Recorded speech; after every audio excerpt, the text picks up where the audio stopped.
This is the School of Video Game Audio. This is our Q&A with James Mello.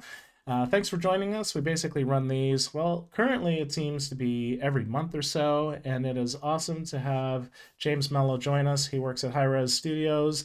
He's a sound designer there, and yeah, basically what I'll do is I'll let him give his own introduction, and then after that, about 10 minutes or so, then we'll do questions from the audience. So just type them into the YouTube chat. I'm pointing to my screen over here, but anyways, it's over there. So yes, James, hello. Hello, hello. Thank you for having me here, Leonard, School of Video Game Audio, and thank you for everyone for joining us. You could have been anywhere, but you're here. Um, yeah, I guess I'll just dive right into how I got into sound design, what inspired me to get in it from the very, very beginning. Um, it all started with percussion, drums, right behind me over here. And yeah, I started playing instruments. My first instrument when I was a kid, around 8 years old, was piano. Then I hopped around to guitar, trumpet, then eventually came across the drum set and never looked back. And as I was looking for places to go to school after high school, go to college, um, I settled on Northeastern University. And originally, I was supposed to go in as a biotechnology major, because in high school they, do all the assessments and like your strengths are music and science. So I was like, okay, cool. I've always liked biotechnology, loved music, but was like, well, I don't know if I could do music. But at the last second, I was like, I have to do music. No, I was picturing myself having a midlife crisis. I'm like, nope, we're gonna avoid that altogether. I'm doing music. I don't care. Luckily, my parents were really cool with that. Thank you, mom and dad. Um, and yeah, I enrolled in Northeastern as a music technology student. So what that meant was it was primarily a composing major that was basically centered around digital audio, electronic music, as well as traditional music. So there was, or classical, I should say. So there was a lot of music theory. Yeah, I had to learn. I haven't done music theory in years, so no questions on that, please. But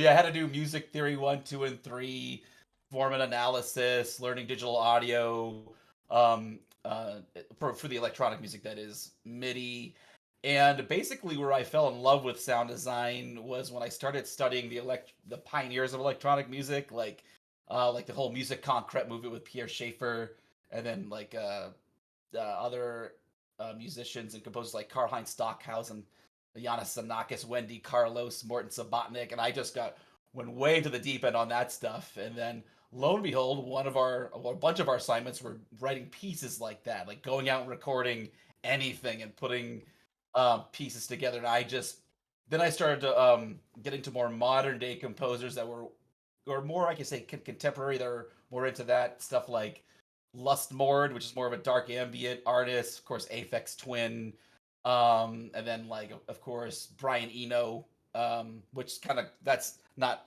today, but a little bit later than that. Then Morton Sabatnik and those pioneers. Negative Land was a big influence, and as I was studying at Northeastern, going back to the drums again, I was, playing drums, jamming, joining bands, and I tried putting my drums into the dorms. That did not work out well because they're drums, they're very loud.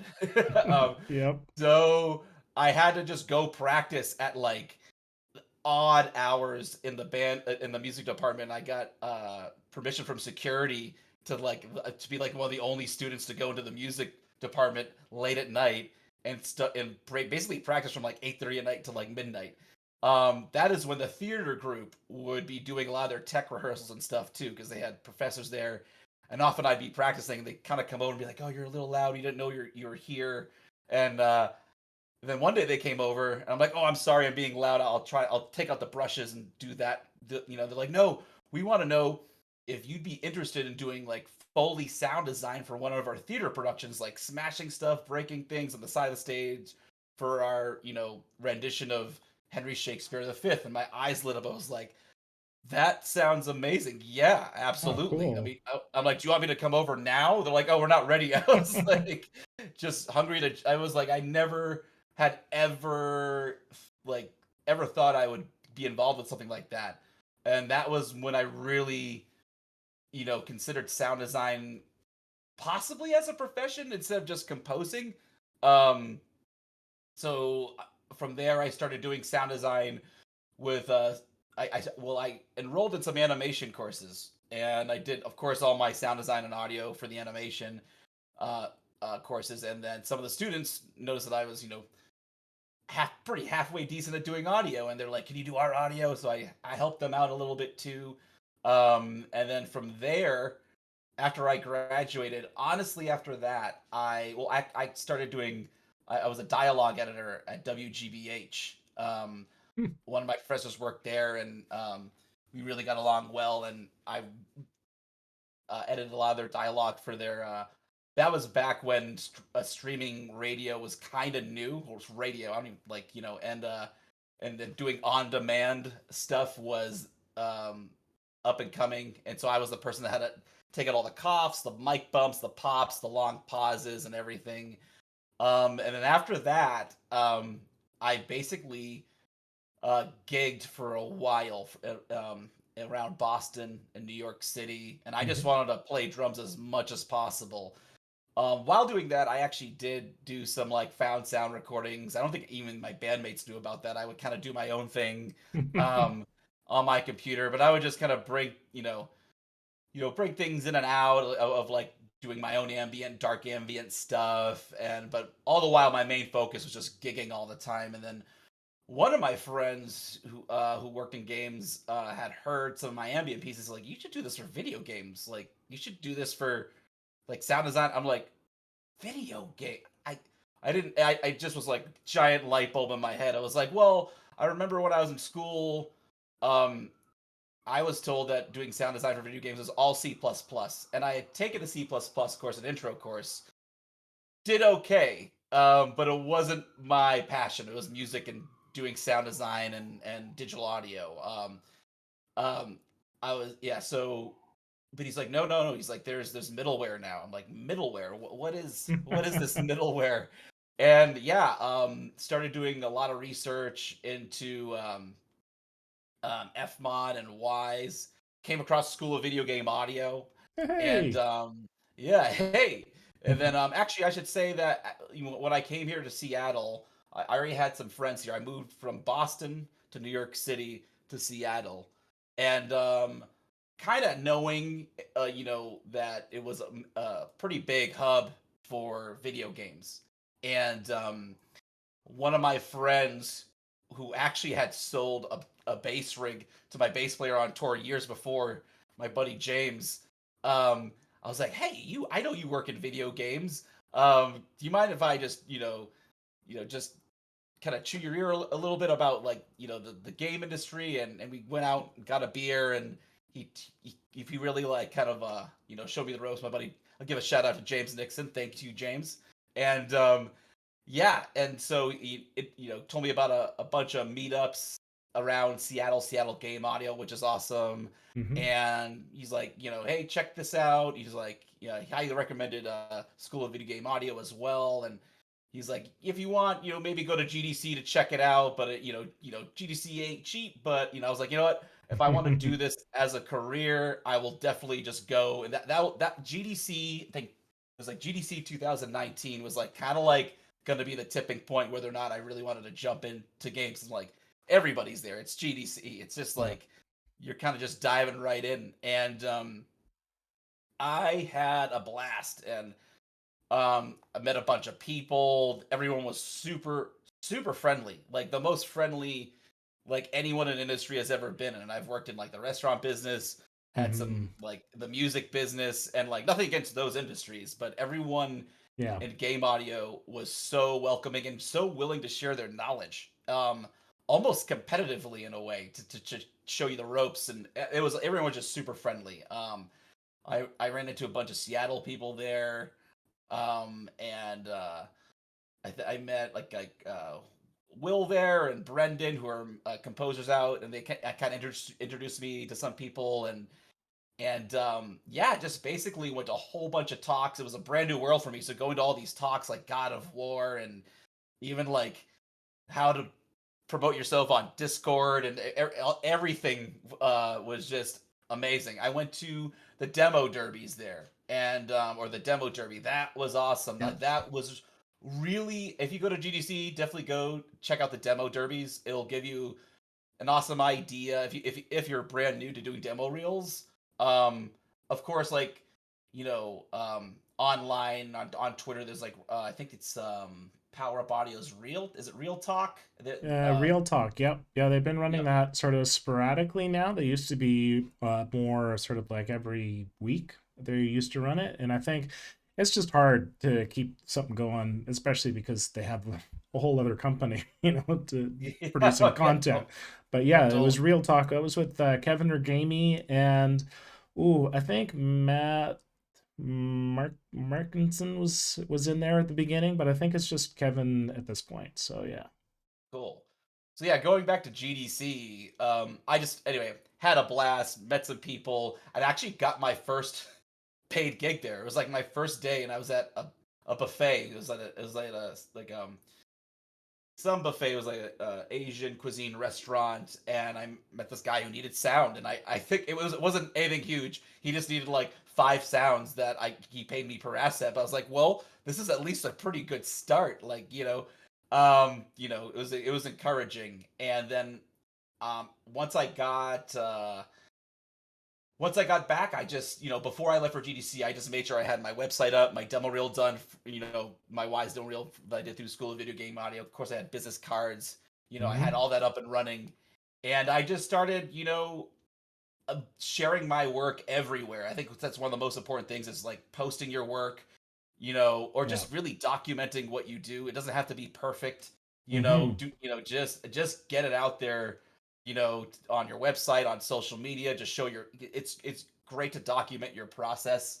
And I was kind of used to doing that like with band stuff back in the day, like just promoting and just and I didn't really do it for promo. It was more just for the interaction of it to get to know the community. So it was kind of a Yeah. different mindset. I'm not trying to like do PR for myself, I guess in a weird way, but I am. But it was more so I just want to get to know more people, Yeah. and when I share knowledge, they share knowledge with me, and I like the interactivity of it, like the communal aspect of that. And yeah, I just kept rolling with it, going to meetups, applying to different opportunities. I landed a contract with Beach Day Studios, doing it was both music, mostly music actually, and some sound design. So Hmm. music and sound design for a little bit of their VR mobile games and VR games. Wow. Um, I was mostly just doing creative sound design there, so in Yeah. music most, and so then after that, I s- I came across an opportunity that I applied to. I actually found it on Facebook, out of all places. And that was Impact Gameworks doing Hmm. their upcoming JRPG is a Puzzle Explorers. And then no, sorry, it's oh man, I'm having a major brain fart here. Well, yeah, it's well, I Yeah. was working on their next upcoming JR. It started off as Puzzle Explorers, but now it's another name that I'm Exactly. completely We can blank. put it in the chat later on. Yeah, put it in the chat. But yeah, Andrew Aversa and Oh Impact yeah. Gameworks are awesome. It's great. And sorry, Yeah. it's Flowstone Saga. Flowstone Flowstone. Saga. Yes. Flowstone Saga. My Yeah. bad. I said Puzzle Explorers because initially it was that, but Flowstone Saga. Sorry, Andrews. But yeah, it was great working with them. Like, kind of, that was more like a part-time contract. It was great to work. They were both. I say both Andrews because it was Andrew Lures. I hope I'm pronouncing that right. He's the creative director. He's also a composer, Hmm. and yeah, Andrew Reversa, who is pretty much runs the whole show, runs Impact Soundworks and Impact Gameworks, and so Hmm. it was great to work want like with audio people who knew exactly what they wanted, as far in terms of whenever I would give sound assets to them. And then from there, yeah, just started, right around when I started that, actually, the pandemic hit, isolation times. Ooh. And of course I had like a side job where, I worked at a just a little cafe down the street here, and I was like, well, this will be good for it was almost like that side job was like sanctuary. Well, it forced me to step away from my work. So when I come back, my brain would be refreshed.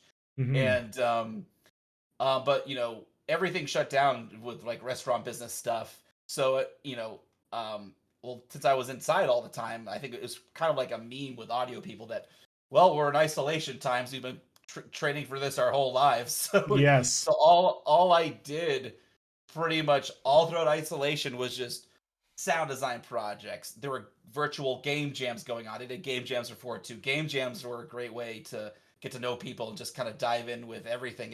Everything from creative sound design to implementation to knowing how to learning how to work with people and work with a team and different ideas shooting around. Yep. But they're online. I did I think yeah, I did a couple of game jams there. I think Seattle Indies and one other one. But that was a lot of fun to do. There were a lot of virtual meetups.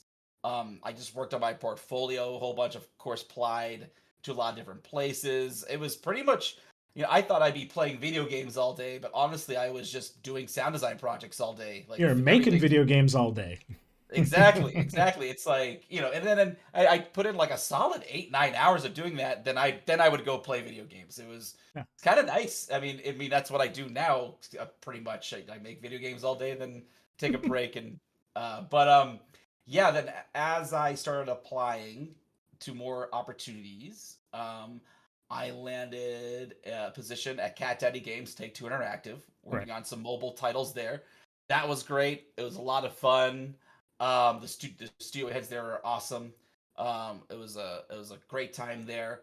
But then as my project ended Yep. and I started looking for different opportunities. I noticed I've always been a fan of Hi-Rez's games. I was playing Paladins at the time, and Hmm. fantasy sound design is just I love it. It's right up my alley, and it was more in Nice. line aesthetically of what I wanted to do. So I just I applied just to see if and they responded, and I as I got to know more people during the interview process, I was like, wow, this team is amazing.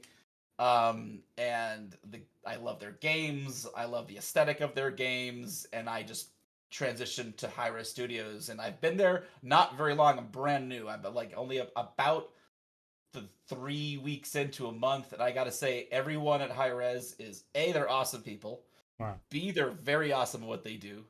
C, they're very patient, which is also very good as you learn workflows and everything. There's a lot to learn. That's it. It just their values are right in line with my values because I look at myself as an eternal student. I love learning new things, Yep. and they highly value that experimentation, learning, and sharing of knowledge. And it's a studio that really resonates with my values. And Nice. so not just the games. So I'm very happy there. That pretty much brings you up to present day. So that might Oh, have been that's a long intro. no, no, that's cool. I mean, we've got basically people joining in with us. Take some water. Hi there.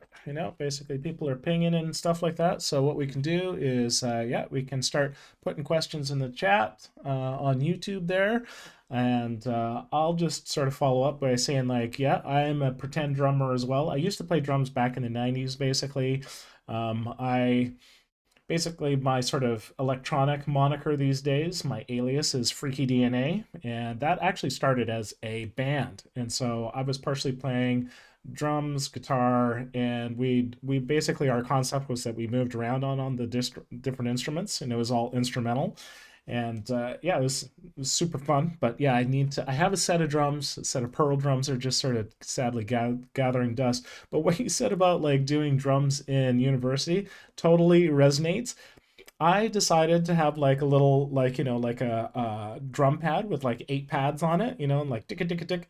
And I thought that that would be better because it'd be quieter. No, apparently it drove my, like, neighbors nuts because they were like, I just want to be able to hear the drums. It's just like, I can't hear anything. All I hear is like the ticky, ticky, ticky, ticky, ticky, even with the kick and stuff like that. So, anyways, yeah, I know that sort of struggle to try it. It's difficult being a drummer because like they're loud. It's like being like, I don't know, a trumpet player or like maybe like a, like a opera singer or something. It's such a loud instrument that yeah, Oh it's yeah, it's it's tricky to find spots to play. totally. Fun Yeah. fact: when I had my drum set up in my dorm room, so me and my roommate at the time, we had some crazy setup where we moved the beds and the furniture around. I actually had my bed bumped up high I put it like inside a bookcase and put it like my bureau at the very end to support my bed. It was pretty precarious and kind of dangerous. But when I would jump off my bed, I would like land right on my drum throne, like right behind my drums. It was like I'd Yeah. wake up, jump off the bunk, and be behind my drum set. It was like perfect. I was like, yeah, it was awesome. But yeah, Yeah. my the rest of the whole like the whole dorm could hear. It was a full on drum. It was a Ludwig. I still have it. It's Yeah. in cases now, but it was a 1970s Ludwig Vista Light, and those are loud. That John Yeah. Bonham played one of I those, and was gonna those are say really that's a John Bonham type sound, like thundering, thundering. yep. Oh, it was. Nice. Yeah, but it just doesn't feel the same when you have like the kick drum all super padded up. It's just like, and Nah. you've got the practice pads on, and like it's Yeah. just like, oh, it's Yeah. like, it's like whatever, putting like a shower curtain over top of the drums. It's just weird. Yeah. And I would agree with what you say about the Gang Demo Derby. If you go to GDC, definitely check that out. Anastasia Devana was on the Q&A previously, and she also did that at GDC, had great results there. It's just a really nice way to sort of, whatever, connect with the pros, especially if you're, whatever, your entry gets kind of like up there. It could be a good way to get some visibility. And even if not, you get feedback on it the same way as they do with Real Talk when it's, up and running. And what you're saying about doing promotion is really important. That's something that I keep sort of threatening to do with the school. Is that I think that like there's the add-ons of like the as coding, sound design, interactive music, and dynamic dialogue. And I think it would be kind of cool to add like another one that would be like business. There's other people out there that are kind of doing it in that space, but I feel like I could kind of approach it from a different perspective and just like, yeah, I think the underline is just put yourself out there. And sometimes, kind of worried about like, well, what about if like I put out a reel and like, it's not good enough? It's just like, well, the thing is that who you are now and who you will be, it just changes over time. So just be honest with where your abilities are, and like that's all you can do. And like you say, being a lifelong learner, that's the way you just get better. So, I think Exactly. and also like the thing is that like if it comes to it, just delete it, like, or just move it or whatever, or sort of hide it and stuff like that. Like, that's the one of the nice things about, the internet is that unless somebody screen captures the whole video or whatever, it should be Yeah. fine, like Yeah. Exactly. companies are just really interested in seeing, even if they see a difference of like, oh yeah, I did that reel a while ago, and they can see progression with that and like say your sound design test, that's great, so Yeah. Totally. anyways, I feel like I need to sort of underline that a bit more with students, because sometimes it feels like, hey, I did my reel and I sort of put out one tweet, and it's just like, no, no, no, no, you got to keep working it. This is like, Yeah. this is like a good chunk of the job. It's like putting yourself out there and making sure that other people kind of understand, who you are in the space, and then, especially when you're freelance, then they'll come to you because they're like, hey, you do the thing, we like the thing, we want more of that thing. So Exactly. yeah, so let's see here. Yeah, we got a few. Wow, this is great. Yeah, there's a few folks joining us. So yeah, once again, feel free to ask questions in the chat. The question, gosh, the question that I guess I'm curious about that I think will help a lot of people here is that, I mean, I will comment and say that one of the great qualities that I've seen from you at a distance is just that you put out, like you do connect a lot with the community, and, doing game jams and just showing that you're interested and engaged. And, the thing with game jams is that you're not going to get paid to do those things, but at the same time, like you put a lot of effort into that and connect with people, then you can really, make some connections that can maybe, continue to lead somewhere. And if not, you can still, use it as a demo. So like, as far as I know, I've asked you about this before because I did a presentation about, game audio, game jams for the game game soundcon, not last year, but I think the year before. And so I want to pick your brain again as far as on that, like as far as like doing audio for game jams, like how does that work, and what do you sort of see are the pluses of doing that in your own experience? Let's see. Yeah. The major pluses is just getting in there and meeting all sorts of people, like the interactivity, the community. Um, so that is kind of like why I do it in the first place. It's like, what game am I gonna make this time? Who knows? Who am I gonna meet? I don't know. I kind of I guess I get, I'm inspired by throwing myself in unpredictable, uncomfortable situations in a way. But it's the only way you really grow. But in that way, I mean, it's not dangerous. It's just a fun time. So, and as you do more, you start to see the familiar faces, and so you don't feel as much as a fish out of water. But yeah, the interactivity of it, the community is what I really enjoy. In terms of audio, technically, it's a great way to just, create really just brand new sounds that you never thought you'd make before because you don't know because you're listening to narrative designers, level designers, concept artists, programmer, everybody. Like you have a whole Hmm. team of people, and so they all have ideas for sound. And so, and I think it's important to just be, as Bruce Lee would say, be like water, and Yeah, just tasty. Hmm. yeah, just be like yeah, exactly. But well, that was perfect timing. But like, yeah, just be. I find just be simple and easy, a pleasure to work with, and just be listen. I write everything down. I'm a copious note taker, and I want to get everyone's ideas of what they have for audio in the game. But you can't get everything, so I'll be honest with people and try to prioritize and see which are the most important sounds, which aren't. And that's kind of how it works. You get together, with your team.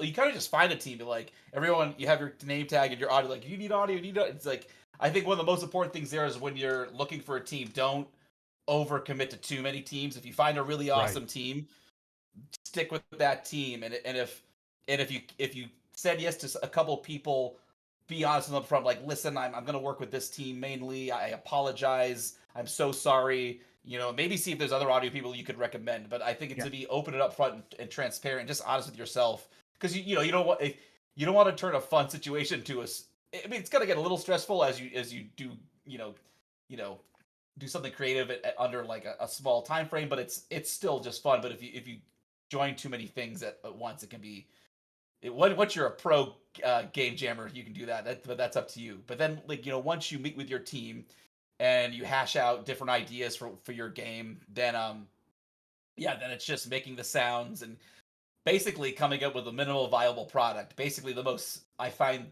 if you're gonna do a game jam, the best thing to do is to make the most insanely simple game possible. Like, Yep. good guy, bad guy, shoots the laser gun, bad guy disappears. That's it. Like literally, that's Yeah. it. Just make that work first. Make sure like, if you're using middleware that your your audio engine's talking to your game engine, and just make the most simple. You could even just do it on the spot if you it like make like just basically just stand-in sounds, just temporary sounds like with your mouth that and be like, okay, all I want is you're not going to keep those sounds in the game. I just want to make sure Yeah. that the game audio engine is communicating with the game engine, and Yep. that and then from there, once you have that core working, Yep. then you just expand from there. And of course, I go back home and because to try like if you go like I guess it's with Seattle Indies. They have it the Pacific Science Center, which is amazing. But Yeah. I don't like to do my sound there because it gets so noisy there. So I'm only 20 minutes away, so I Yeah. just come back and I commute. And then yeah, you just kind of start jamming. I mean, not no pun intended. Well, I guess pun intended in a way, but Yeah. like and just making sounds.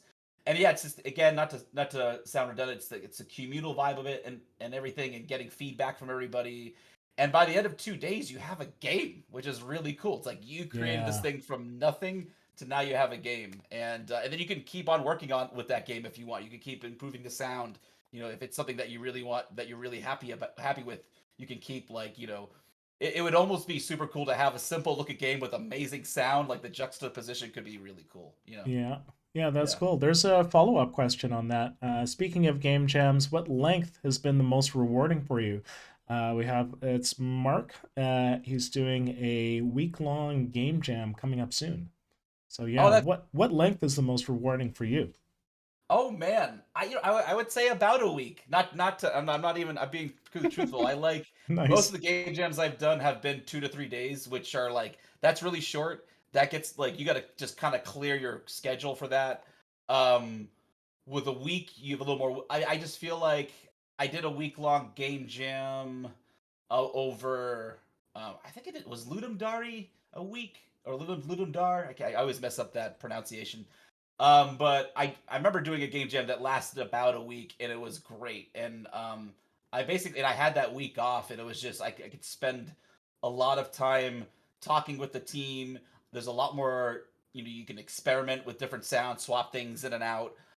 You could develop sounds more. You could like, kind of, study the narrative more. The only tricky thing with week long game jams is making sure your scope doesn't get too big because Right. 2 to 3 day game jams keep you in check. It's like you only have two. You can't go nut. I mean, I've seen people go nuts with scope over 2 3 days, but a week can easily get out of hand. If people start, we got a week, we can do it. It's like make sure your scope is as small as it can be. Like going back to that minimum viable product thing. Um, but I really do like game jams that allow for a week because I can go out and foley a lot more. I can go, Yep. just it's you just have a lot more time to experiment. Nice. Okay, cool. Question from Nando. Have you ever asked companies that weren't explicitly hiring a sound designer if they were considering hiring one? Absolutely, yeah. It's a lot of like I think there is a site called Game Dev Map, and it's you can Hmm. basically see what studios are in any city. I think anywhere. I know definitely in the U.S., but in Seattle, I didn't know every. I mean, there's so many. I think there are like hundreds of game studios in Seattle, and Yeah. I didn't know them all. And I went on Game Dev Map. I was like, oh my goodness, like you can like in a lot, and then some. There are some game studios that don't really make their posts public because when you do make your post public on job boards, you get. Oh, I've heard from hiring managers they get like hundreds, if not thousands, of applications. Not to sound intimidating to anyone, but like Yeah. so some studios will just post stuff and just post it on their website and that's it. And I think there may even be like people or bots that hunt around that post that too. But even if you don't see a posting, there's usually like a general inquiries on the careers page or something like, and a lot of them will say if you don't see what you're looking for, send us a message. And Hmm. it can never hurt to like be like to give a little intro. I think just make it you know short and sweet, to the point. Something like, hey, if you're looking for sound designers or audio for your game, I'm a sound designer, and here's my website. A lot more eloquent than that, but it Yeah. never hurts to just send a little quick message with just be respectful of their time. Get right to the point. Have your links and email and contact information right there, and a little quick like DM. Usually they'll have like a form message and just send it, and you never know what can happen. There's no guarantee, of course, but sometimes it's just a matter of making opportunities happen for you. You know, Yeah, I think it's good. Like the way that you've responded to that is great because on one hand, some companies are just they're very busy, exactly. they're working on games, and sometimes companies are so small that they should, have somebody helping out a bit with communications, but they don't, and so things can just be sort of going into like a bit of a pile of, a rising pile of applications. So I think it's just good to approach it like, well, there's a thing that I might be able to help you out with. If it's not a fit, not a problem. I think it's sort of I kind of approach the sort of soft sell, especially at the beginning, because Mm. you know, if they're interested, they'll get back to you. And but if there's something that you could nudge them about again, like maybe they put out a trailer where you're just like, hey, okay, now you might already have somebody, but maybe I could, blah blah blah blah blah.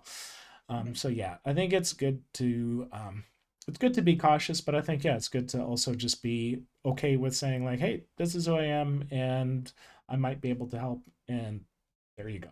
Yeah. Yeah, I think that's a, Um, that's a great way to go about it. The soft sell. It's a good. That's a good way of saying it. Yeah, yeah, because I think some of them, it's just sort of like, you have some of the indie companies, they're just like, whatever. They're basically, there's once in a while, there's a Twitter gripe, especially where it's just like, hey, here's my stack of like, like CDs, like applications from composers, and we're never going to get there. So I think also another way to approach it is that, especially if you're on the technical side of it, like technical, audio artist, that might be something that they're more interested in. And that's part of the reason why I've oriented the school the way that I have. I'm a composer, like I can make music. I've done music for film and for video games, but that's not the way that I've built the school. I've built the school sort of where it's like you learn a middleware, and so you can sort of be a technical sound artist and sort of focus on sound design, because that's sort of where the Venn diagram is sort of the biggest of the overlap of like available jobs versus like, what the possibilities are for you in audio, between sort of audio person and games. And so yeah, I think that might be another way to view it as well. We have a question from Anthony Turry. Hey, congrats, Anthony. So yeah, you recently got hired at EA. Just saw that on Twitter. Also a great student at the school. So his question is, do you find that at Hi-Rez you're afforded the opportunity to go out and capture original source recordings as frequently as you would like to? Yeah, they absolutely. I mean, of course, you have to be really mindful of your time, as I'm sure as we all know, as we work on games. So, but I work full time remote, and it's not Of course, we have our meetings and our sprints and our as long as basically as long as you make have stuff to show for that first, second, and third pass. I mean, I'm brand new, but as long as you hit those marks, you know I'm from what I gather, I'm pretty, they're really open. They're like, they have, a bunch of sound libraries which they pull from. They're like, if you want to use the sound libraries, go ahead and use all sound libraries. If you want to go Foley, go ahead and Foley. Just make sure that you're being wise with your time and, and just, but actually there was an asset I was working on where I was doing it was sand Foley, and I had to I basically like was pouring a bunch of sand. I pretty much did it all day. I poured sand, and then I actually poured a bunch of like I did some research on like how they did it with Dune. It was in Dune, I think they did a mixture of rice and chia seeds.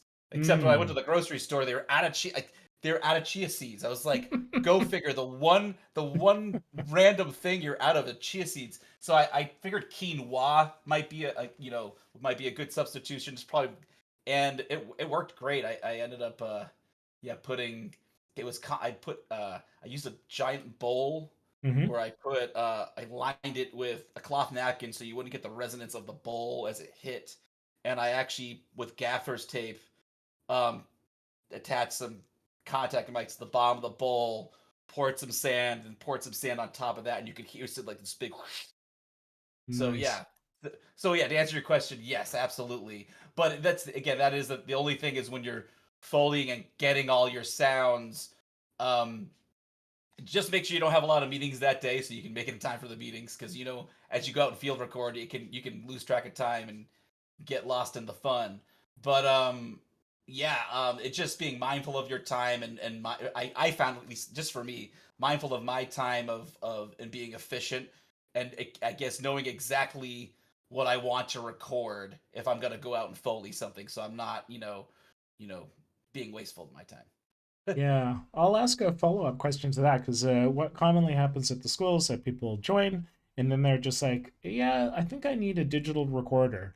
And so, as far as your experience, you don't necessarily have to speak on equipment that you haven't used, but like, what has been your experience there with your own sort of like recording rig for like how you were able to record those particular sounds, say? I mean, they were pretty simple. I mean, Hmm. as long for me, it was like a shotgun mic. But for that particular asset, it was contact mics and one shotgun mic, and Hmm. that was what I used. And I also use my I have a Zoom. I don't have the most awesome Zoom in the world. It's a Zoom H5. They're like $300, but Yep. I did a lot with my Sony DR9, which was $100. And I know a lot of sound designers they really covet this one Sony recorder that's like it's like $100 recorder that you can't get anymore, but it has a really unique sound. And um yeah, you don't really need a lot to I think as long as you just I record everything at 9624. I would like to do 19232, but that does take a lot of room, and you just got to Hmm. make sure you have like the equipment to support all that. But yeah, mostly it's pretty I keep it pretty simple.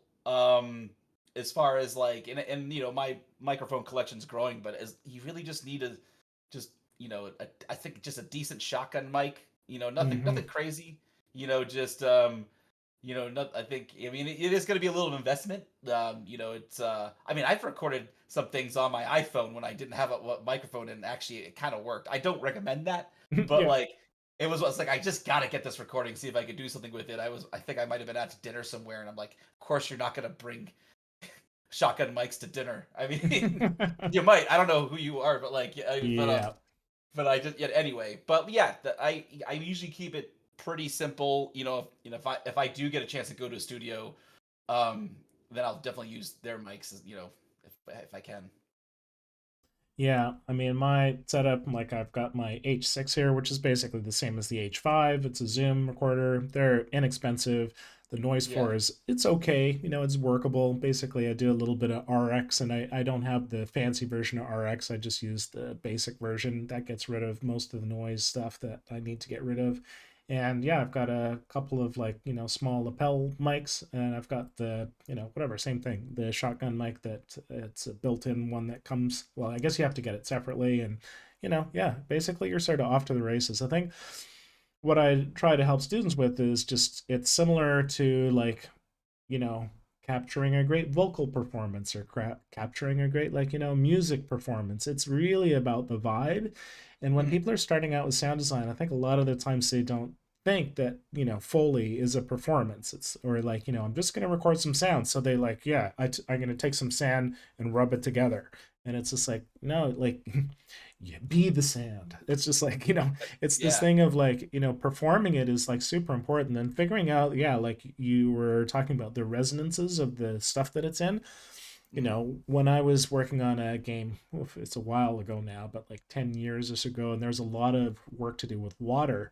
And I recorded it all in my bathroom, and I was like, "Oh, this will work great." But then now when I listen back to it, oddly enough, of course, I can hear the bathroom reverb because it's Yeah. this like Yeah. hard reflective surfaces, and Totally. it worked okay for the game. But it's just like, yeah, there's things that you learn over time as well. So it's like, yeah, the equipment is one thing, but the performance is really important. The environment is good, important. So you want to sort of deaden things, make sure things aren't too reflective. Like before starting out, I put some sleeping bags on the floor here because I got hardwood floor, so it's pretty reflective. So yeah, it's I think that's yeah, I like that because having equipment is important. It's sort of like having a nice, set of drums. It's like eventually as you get better, your instrument, you'll sort of, you'll level up over time.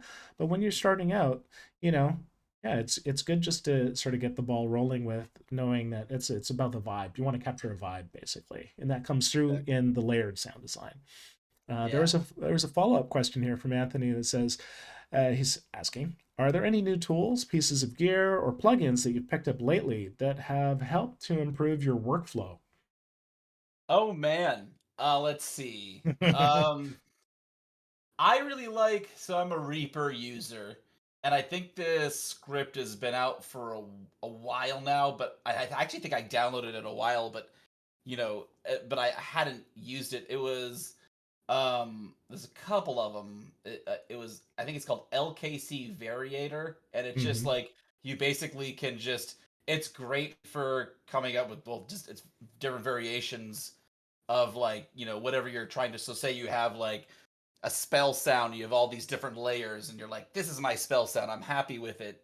What I like to do is you can highlight, you basically just, it's a Reaper script, and I'll there's some other ones I'll say that aren't Reaper because I know not everyone uses Reaper, but and then you basically highlight all the tracks, and in the module that pops up, you can like choose what you want, everything from pitch, volume, play rate, start offset, to varying degrees, and you just hit mutate, and it will switch all those things around. Hmm. And you'll get combinations of your different layers that are just so random that you never would have thought of. I've used that. I used that a bunch for UI sounds when I was doing Hmm. excuse me, UI sounds for Cat Daddy. Um, it would and some of the UI sounds were very like sci-fi ish, but Hmm. actually a lot of the sounds that Variator came up with, I'm like, oh, I actually like that better. Like it was just like it almost felt like I was cheating because it was Yep. like, but it's just another tool. I really like Nick. There's this guy. I think he works at Respawn. His name is Nick Von. I'm always gonna butcher his name. Nick Von Kernel. Not maybe not Nick Von Kernel, but like Yeah. he does a lot of Reaper. He has like a Reaper like workflow, but he has a bunch of them. There's one called I think it's just Looper. It's like a $10 Reaper script plugin, and it can make a loop out of like. It's really good if you're like, we'll just take water, for instance, or any kind of like crazy, noisy, or like unpredictable sound, you got to make a loop out of it. But then you make a loop, and there's always a click or a pop, like it's you. Where's the zero line? And that's Hmm. not. And you could, but this you just highlight it, hit loop, and it just creates a loop, like, and it's seamless every time. Wow. It saves so much time. It saves like because I remember back in the day before when they didn't have that, you just had to do it yourself.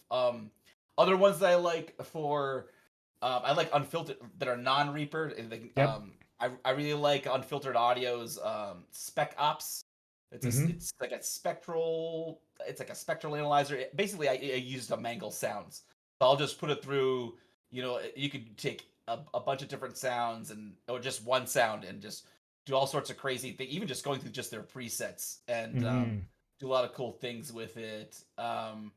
Valhalla delay. I don't even half a Yep. lot of times I don't even use Valhalla delay for a delay. I just use it for some of like the sound design modulating that it can do. And so that's a like a pretty simple plugin that can do really cool things. And then that those are a few I think that are kind of cool to get. Those are the ones I've used a lot lately. If anything else pops in, I'll Sound Toys Crystallizer. That's another one that I like a lot Yeah. too. Yeah. It's interesting because my background, you were talking ages ago. Well, in your introduction, it seems a while ago now, but you're talking Yeah. about electroacoustics, and my background is in electroacoustics, and I work with one of my teachers was Barry Truax, who's one of these people that did granulation, and we had this early Nice. box that did like granulated sound in real time. It was like 32 grains back in the 90s, and everybody was like astounded. And like a lot of the tools that you're describing are granulation tools where they take the sound and they break it into grains, and you can have Yeah. independent control over pitch and speed, which is it creates these sort of textural kind of things, which are great for sci-fi or for fantasy stuff. For fantasy, I guess if it's more on the magic side of things, you want to have some sort of where it's still rooted in some sort of organic kind of vibe there. So yeah, and then Anthony says yes, love Crystallizer as well. Yeah, there's a lot of stuff out there, and same thing. I've done the switch to Reaper. I'm one of the converted. I always avoided Pro Tools. I'm not saying that it's not a good program, but it just didn't work for me, and so I've been glad to never have really dove into that. But because I've never done really audio post, and so yeah, it's yeah. Reaper is quite amazing because it works well across all platforms. I'm diving into Linux now, so it works with Linux, it works with Windows, it works with Mac. It's just very nice, sort of moving across those. Um, so yeah, another question here from Mark asking, speaking of workflow, how rigid are some of your timelines with Hi-Rez? Is there moments that certain sounds end up taking way longer than projected, and how do you sort of work with that? With the team, sort of scheduling, basically. Um, I mean, again, I'm pretty new there, but like from what I gather and what I've experienced, amongst the team is that, I mean, this is my first sprint with them, so they are, so of course deadlines do get pushed up or moved back, in different studios, but I think as long as communication is key. So I think a good, um, just I think guideline or just kind of um, philosophy to follow is just be transparent with everything. If you're finding that things are taking longer, reach out to someone on the team. Like I think some of your greatest resources are the people you work with. So, Mm-hmm. and that's what I love about Hi-Rez is like everyone is super supportive. So when they're like, "Hey, if you want, the sound designer Noah, he's a super awesome. Everyone's great on the team. Chad, Yes. Noah, Kellen, Jennifer. Those are the four that I've been mostly working with. But I mentioned Noah because he's right in. He might be tuned in. I don't even know. He's in Renton, so he's right down the street. Yeah. Well, not right down the street, but we've been jamming lately on different things and ideas for different gods and everyone is super supportive there. So if you ever, and the other day I was, I was making something crash, and Chad came in and was like, "Oh yeah, just do this." I'm like, "Oh my god." He's like, "Don't even worry about it." It's like, so everyone is super supportive here. So if I feel completely comfortable going to my audio lead or fellow sound designers who are senior to me and being like, "Oh man, I just can't get this sound. What do you recommend for a Foleying or a sound library or a plugin?" And they've already recommended a ton of different plugins. Ot was one of them. I think Ot by you can get off a Splice. It came out a while ago, but it's a simple plugin that's like it just kind of bit crushes stuff, but makes it sound good somehow. That was one of Noah's recommendations. And I downloaded it today finally. But yeah, everyone's just jamming with each other and very supportive. So if I think not to get too sidetracked, as long as you're transparent, communicate with your team that you've hit a kind of a blocker that like, hey, I'm having a block here. What do you recommend for this sound or implementation? Or if sometimes it happens with implementation, like, I Mm-hmm. need help with this. Just never be afraid to ask for help, and that's what teams are there for. Yeah. So luckily, I mean, so far when we've done some of our kind of feedback meetings, you know, I'll get a ton of good feedback on my work, and I'll just write everything down and try to implement it. And they'll recommend things to do, and ways to enhance certain things. And they're like, if they're really everyone's really awesome with helping everybody out. So I am, Nice. which is not always the case with No. some places, but I'm just really lucky that everyone here is just super supportive and really patient and like yeah, just communication is key. It's like if you ever have a question about anything or I call them blockers and we call them like definitely bring it up and ask for help right off the bat. I think that the sooner you communicate that, the better. Yeah. Yeah, yeah, and that's with the school. I try to help people find jobs that are, sustainable. So that means that, you get enough money doing what you're doing, but then also, like holistic. Like it's not just a job; it's your life. Like you spend a lot of time at your job, and yeah. Although video games can be fun, not all game studios are fun, and not all games Yeah. are fun either.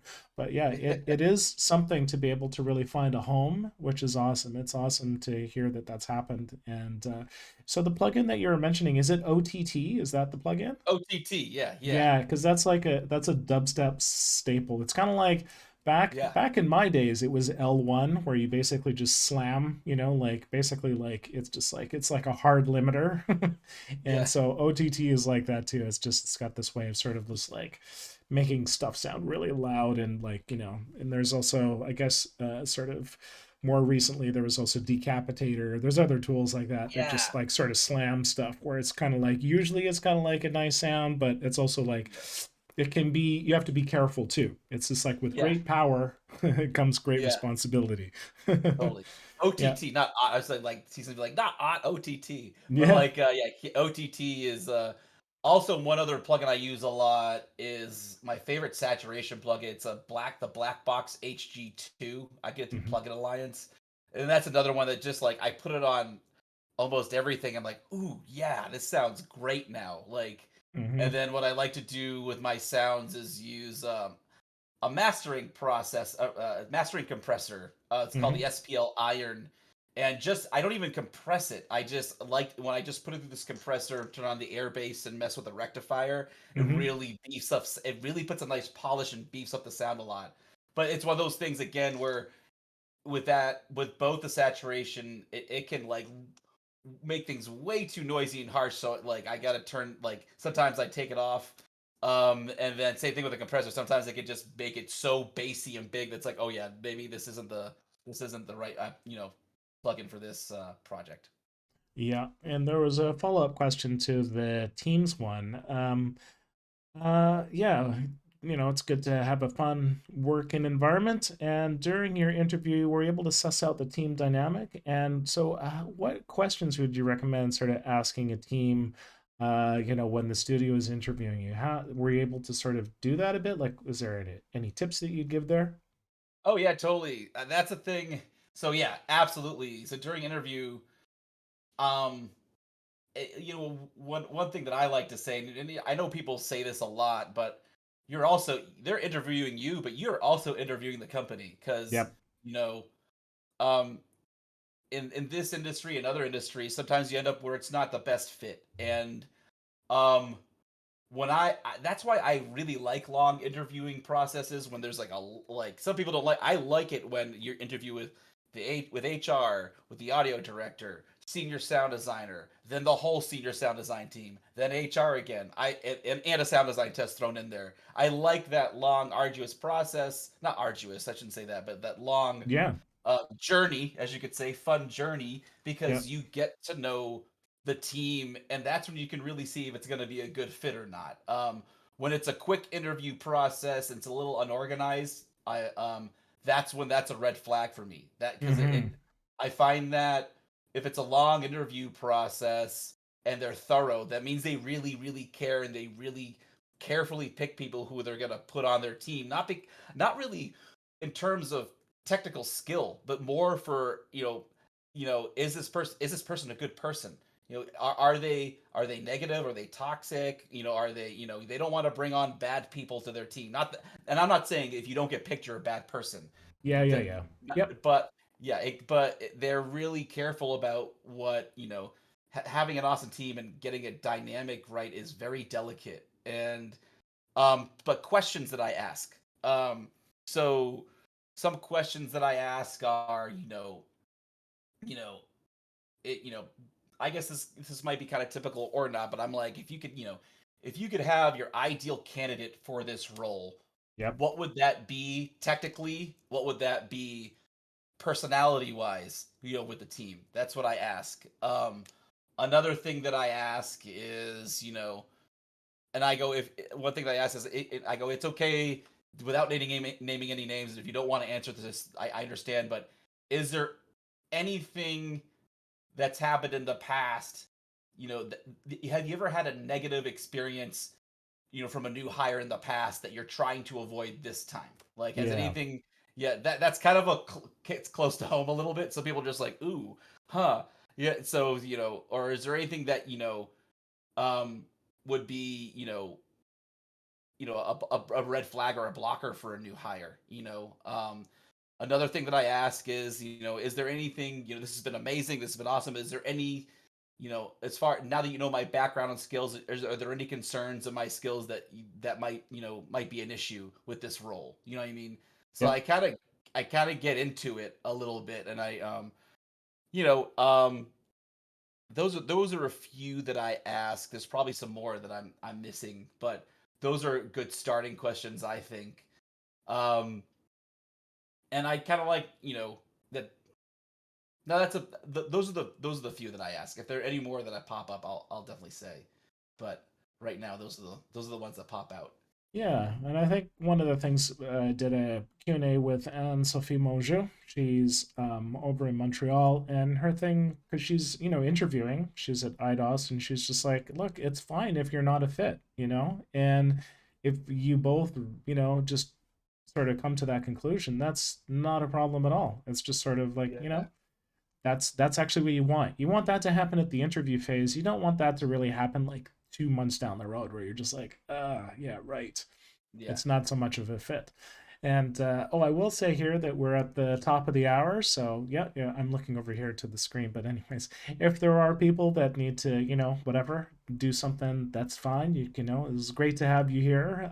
But at the same time, we can continue for a few more minutes, and I hope a few more questions and stuff, just to sort of tail out here. So thanks so much, everybody, for joining us. It's not over yet, but yet, if you were only expecting an hour, it's fine to, head out at this point. But please continue to ask questions. James got a few more minutes left, anyways, I'm sure. And well, yes, the interview process is one of those things that some people are good at it, and I also think that because I'm a performer, I've played music live in front of crowds and stuff, and I think that often musicians can interview well because we're sort of like literally crowd pleasers, like we're okay with working with presenting ourselves in adverse environments. But I also will say that it is something interesting for companies to try to figure out, maybe people don't interview well, but they might be a really great fit for the team, and they might actually be sort of more so a contrasting kind of thing. So I think that that is kind of those kind of personalities are a little bit more trickier for companies to sort of, figure out, like, how do we interview for those people? Because Mm, what can happen with sort of the connection sort of emphasis is that people that are like each other will just jam easier together to begin with, but it might not yeah. be the best thing to create a more diverse kind of like thing that is not really the way that everybody else there would start doing it. But like having some flexibility built into the team is a great thing, and having that, like you say, connection, sorry, the communication is key, is to promote that connection is really important. Definitely. And if you ever, one thing also is, you don't even you don't have to wait till the end of the interview to ask questions. Like, definitely let them talk. And but if you ever have a question during an interview and it pops up, just ask it. I think once you can get that dynamic where it's like a conversation, you're having a conversation about you and them and their games and what you like about games. That's all it is. It's all, it's and that's the way I approach it, like kind of just like what we're doing now. And Yeah. it's basically exactly how I conduct myself during interviews. Exactly like what you see is what you get. And like, I'm not. I think the best thing is just to be genuine and be honest with your experience. Mm-hmm. Be honest with just yeah, just be honest with your experience. Be your own. Be your genuine self. And in that way, you can't go wrong. And if you don't get it, then at least you'll know. It's like, well, if I wasn't picked, it wouldn't have been a good fit anyway. If I trust that they know, you know what I mean. But yeah, that's what fit is the most important because you can teach people the implementation. That's what I've gathered from a lot of like hiring managers and studios is like they're more concerned. I mean, technical. That does pop up sometimes, where it's like, well, we want, technical skill is important, but more so, it's are you a good person? Are you a pleasure to work with? Do you have a passion for what you do? Are you passionate about what you're doing? Yeah. Because if because if you do well on the test and you show like that you're into it, they can teach you the technical side of it. Yeah, I mean that's what I've learned from a lot of studios. Yeah. Yeah, and that's a good question we have from Nando. He says, I've only worked on projects where I implemented and made all the sounds myself. What's the workflow like for working with others? And is that kind of sound and design collaboration experience important on your resume? Workflow in terms of Like like a basically it's sort of he's saying that he does both the implementation and all the sound design, but what is it like working on a larger team, and is it sort of like a disadvantage, say, if you don't have that collaborative like sound design slash implementation experience working on a larger game team, say? it's let's see, it's tough because at high res we every the sound designers, we create the sound design and we implement, so it's a little bit of everything. I guess in terms of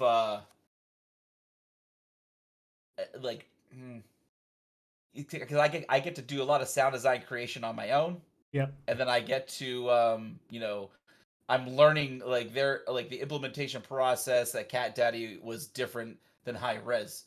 So it's Right. just It's just learning their specific steps, which that's what I'm in the process of doing. And I guess I mean I guess is that what the question? I'm having trouble understanding that question. Like, Yeah, is it? so I guess what I'll do is I'll partially answer it to say that, like, when I have worked sort of as the implementer and as the sound designer and not had Yeah, to communicate with people, the thing is that you're still having to communicate with the team anyways. So that's like yeah, you're still going to have communication.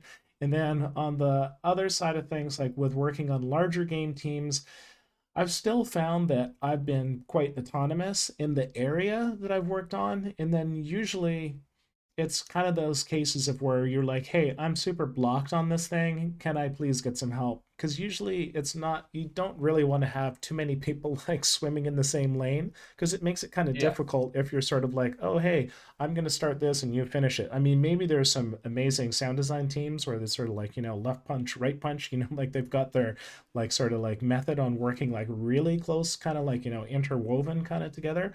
But I would yeah, say that it's I don't think, to partially address your question, Nando, I don't think it's a difficulty if you come at, say, like a larger studio where they're expecting, sort of this a high level of collaboration amongst the sound people, because the thing is that I believe you've already been doing that with game teams anyways. It's just, working with games, I mean, unless you're working on like game jams, maybe you can work one or two people or three people, but working on anything that's going to usually make any sort of money, you're going to be working within a team environment. And so I yeah. think, I think that you've already got the skill, so I wouldn't feel too, sort of feeling like you're a step behind or something. I mean, this happens maybe with people from, from like places in the world that are not centers for game audio, like, like Mhm. not Seattle, not Vancouver, not Montreal, or like Tokyo, or, you know, whatever, the, whatever, places that don't have a lot of game studios. Mhm. So I wouldn't be too self-conscious about it. The important thing is, yeah, to be a good person, to communicate a lot, and you'll just pick that up quite quickly, I think, Yeah, and I guess from where I'm at, it's because I work remote, and I mean a lot of people work remote at a high res, just in the game industry in general. I have my a lot of time to myself to like I have my specific projects that I'm working on, and I have a lot of time to be by myself, and I have a lot of freedom to create the sounds. I mean, we have our meeting, and our syncs where like here's and you want to be, pretty particular about like because these characters are live in game and the players expect a certain character to sound the way it's supposed to because it's been sounding like this for years. yeah, So I want to hit that aesthetic, but also add something new to it. So I get a lot of freedom to do it. But then when it's we have our bi-weekly meetings where it's like, okay, how's this coming along? Cool. And we have, but then after those meetings, I'm free and clear to do work how I want to work. You know what I mean? I mean, yeah, I have my set hours. I work 8 a.m. to 4. But yeah, I guess I've always worked on a team and I've always communicated with people, but it's it's always been remote. So when the meeting's over and I'm with my tools, it's my time to like really experiment. And so I feel like it's been a great balance of being able to you know you know do what I have to do and specialize what I have to do on my own and yeah. be and think creatively, and then collaborate and get help and support with people and get their feedback because their feedback, the team's feedback is like critical and ultra important. I thrive off of feedback. It's something that I kind of seek out. Yeah, Yeah, yeah, and I think that that's something when one works on a larger team, hopefully, that it's a healthy environment, because I've been in large teams that are not healthy environments, and yeah, then you have to be more political about who you contact within the chain of command and who you express your weaknesses to, and so yeah, those kind of things, they just sort of, hopefully one will learn them over time. But then also a lot of the times, if you're really like, walking on eggshells all the time, yeah, sometimes it's just not meant to last either, and those sort of yeah, opportunities, they typically end one way or another, and that's totally okay. And usually if you happen to be in one of those spots, I will tell you that usually whatever comes up next will be better. Usually, it's like if these skills of working in game audio, there are so many companies that are just looking for that right now. I've never seen a job market like this before. And just the switch to allow people to work remotely is just a lot, like it's just cracking open a whole new area of like world of possibilities. So it's fun to be, part of the school and to be able to help people out with that. But it's also just fun to also be an observer after all these years and just to be able to, yeah, check it out and go like, wow, these are unprecedented times. It's exciting, Yeah, it's fun. I want to ask you a question now.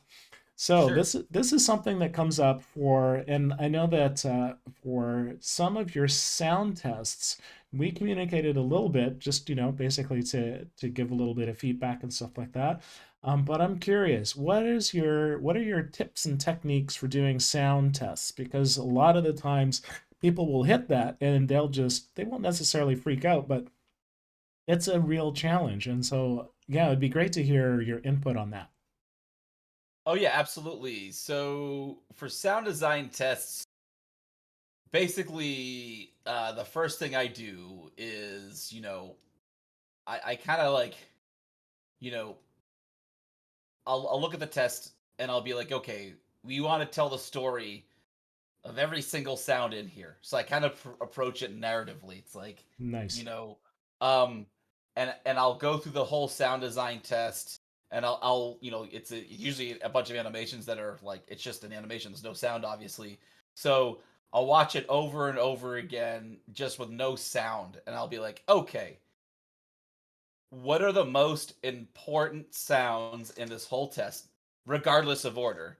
Mm-hmm. Um, which ones are the most important sounds and which ones are the gonna take the longest to make, regardless if it's the last sound or the first sound or somewhere in the middle. Yeah. And the sound that's gonna take the longest to make, start with that. Like Yep. get that out of the way. Like get the most important sounds out of the way.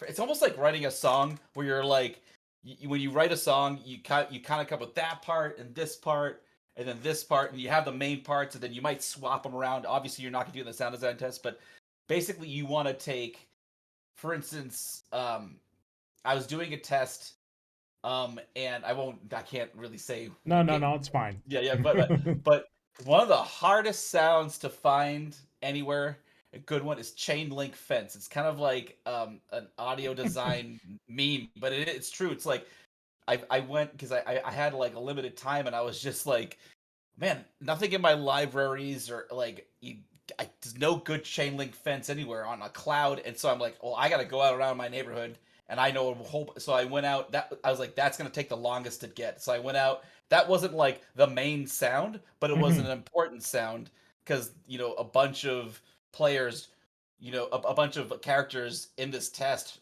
hit the chain link fence and climb over it, and you gotta have that sound.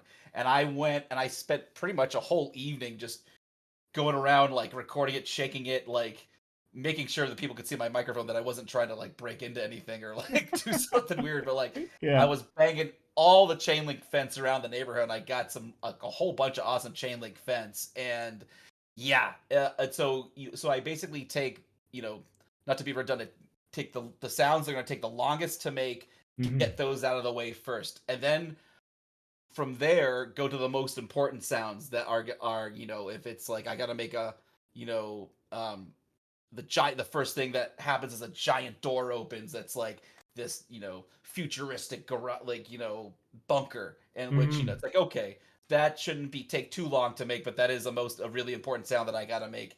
And so I go, yeah, from longest sounds to most longest sounds, get the longest sounds out of the way, most important sounds. And once you start placing them all in, once you have all those sounds in, then the rest is like, okay, now I Hmm. gotta make, footsteps, which nothing against footsteps, but they're fairly straightforward. And then you start doing the footsteps. And I find also, like, when you're doing the sounds, it helps, like, if you have a character running to, like, actually get up and act it out to see, like, tell the Hmm. story. Like, if a player, if you see a player, you know, in the game running and hitting the wall with like they're about to like actually walk up and do it and like take note of the sounds that are gonna happen, every tiny little detail, every little Mm-hmm. scuff, every the environment. If they run towards the wall, am I gonna hear? If I'm far away, like 20 feet away, am I gonna get some slap back echo? And then is that gonna like start to like get closer and closer to where there's no echo, and then I'm gonna hit the wall, and then it's Mm-hmm. not just going to be my body hitting the wall. What am I wearing? Am I wearing a backpack? Is there going to be a bunch of gack and chains and zippers that happen? Is there going to be an emote when if you hit a brick wall, you're going to hear you're not going to be silent. It's going to hurt. You're going to be an oomph. You know what I Yep. mean? So like really tell the story of that one specific moment of running and hitting the wall. I mean, this is just a hypothetical example, but then do that with everything. Do Yep. that with every tiny little thing, and then get feedback from like try to get feedback from multiple people on Yeah. like because a lot of times you're allowed to do that, like you like just like, hey, listen to this is what, and they'll be like, oh, you missed this, you missed that, oh, hey, check that I would dial that back. It's like, so if you can get some feedback before you hand it in, that always helps too. Yeah. No, that's Yeah, awesome. Yeah, I think and that's also the process that happens when you're working on the game anyways, is that you get yeah, feedback and that's how you polish the thing. So if you happen to be getting it before you hand it in, it shows that you're just proactive about things.